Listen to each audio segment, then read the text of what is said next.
The morning sun cast long shadows across Meadowbrook Farm Sanctuary as Diana Walsh made her usual rounds. Checking on the animals that had found refuge on her sprawling 200-acre property, she paused at the fence of the far pasture, where Ferdinand, a massive Angus bull weighing nearly 2,000 pounds, stood alone beneath his favorite shade tree, as he had every day for the past 6 months. Ferdinand's story was one of heartbreak and rejection. Born on a commercial cattle ranch, he had been bred for size and strength, destined for breeding programs that valued his impressive genetics. But Ferdinand possessed a gentle soul that set him apart from other bulls. He showed no interest in dominance, refused to fight, and displayed an almost childlike curiosity about the world around him. When he failed to exhibit the aggressive behaviors expected of breeding bulls, he was deemed defective and scheduled for slaughter. Diana had rescued him just days before his fate was sealed, bringing him to her sanctuary, where damaged and unwanted animals could live out their lives in peace. But even among the sanctuary's collection of misfits and outcasts, Ferdinand remained isolated. His sheer size intimidated the other animals, and his previous rejection had left him withdrawn and melancholy. This particular morning, however, something was different. As Diana approached Ferdinand's pasture, she heard an unfamiliar sound mixing with the usual farm noises, high-pitched. Peeping that seemed to be coming from directly beneath the massive bull. Moving closer to investigate, she discovered a sight that defied belief. Nestled against Ferdinand's front hooves were 8 tiny ducklings, their yellow down bright against the green grass. They moved around the bull's massive feet with complete confidence, as if the 2,000-pound animal were nothing more than a gentle giant witch. Diana realized with wonder was exactly what he was.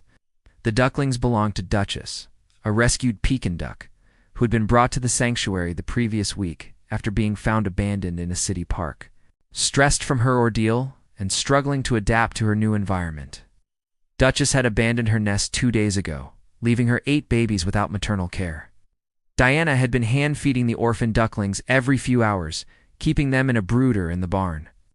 How they had managed to escape their enclosure and make their way to Ferdinand's pasture a quarter-mile away was a mystery. But there they were, having somehow chosen the gentlest giant on the farm as their new guardian. Ferdinand stood perfectly motionless, his massive head lowered as he watched the tiny creatures explore around his feet. When one particularly adventurous duckling wandered too far from the group, Ferdinand carefully extended his enormous muzzle and nudged it back toward his companions with a gentleness that seemed impossible for such a large animal. "Well, Ferdinand," Diana whispered, not wanting to disturb the magical scene, "looks like you found your calling." As days passed, the bond between Ferdinand and his adopted family grew stronger and more remarkable. The bull, who had spent months standing alone and motionless, suddenly had purpose. He became the ducklings' protector, their shelter, and their constant companion. Ferdinand learned to modify every movement for his fragile charges. His steps, once casual and unrestricted, became deliberate and careful. He would pause frequently during his walks across the pasture, allowing the ducklings to catch up with their frantic waddle. When they grew tired, he would lower himself to the ground with extraordinary care, creating a living sanctuary where the babies could rest against his warm flanks. Dr. Michael Torres, the sanctuary's veterinarian, was fascinated by the relationship. "I've seen interspecies bonding before," he told Diana, as they watched Ferdinand create shade for the sleeping ducklings. "Nothing quite like this. He's demonstrating maternal behaviors that are remarkable for any animal, let alone a bull who was raised in isolation." The feeding routine became a carefully orchestrated dance. Diana would scatter duckling food around Ferdinand's area, and the bull would position himself to create a protective perimeter. He learned to eat his own hay slowly and quietly, ensuring he didn't startle his small companions. When the ducklings grew bold enough to investigate his food, Ferdinand would actually step back, allowing them to explore, even though the hay held no nutritional value for them. The most touching moments came during Ferdinand's new favorite activity, what Diana came to call duckling bathing time. The sanctuary's small pond was too deep for the young ducklings, so Diana had provided several shallow water dishes throughout the pasture. Ferdinand appointed himself as lifeguard, positioning himself nearby whenever the ducklings splashed and played. His anxiety was visible when they ventured into water deeper than a few inches, his breathing becoming heavy and his massive head tracking their every movement. when one duckling, whom Diana had named Pippin due to his adventurous nature, slipped and fell into the deeper edge of a water dish. Ferdinand's reaction was swift and remarkable. The massive bull carefully lowered his head into the water and, using his broad muzzle with incredible precision, lifted the struggling duckling to safety. Pippin, seemingly unaware of the danger he'd been in, immediately pressed against Ferdinand's nose in what could only be described as a gesture of gratitude. Word of the unusual family spread throughout the local community, and visitors began arriving at the sanctuary specifically to witness the gentle giant and his tiny charges. Children pressed against the fence in delight, watching as the ducklings climbed onto Ferdinand's broad back, their tiny feet finding purchase in his thick coat. Adults stood in quiet amazement, many remarking that they'd never seen anything so pure and beautiful. Ferdinand seemed to bask in the positive attention, his demeanor transforming from dejected to proud. He would position himself prominently when visitors arrived, as if presenting his adopted family for admiration. The ducklings, growing bolder each day, would perform their own show, splashing in their water dishes, chasing insects, and always returning to their protector's side. As weeks passed, and the ducklings grew into awkward teenagers with emerging flight feathers, Ferdinand faced his greatest challenge yet.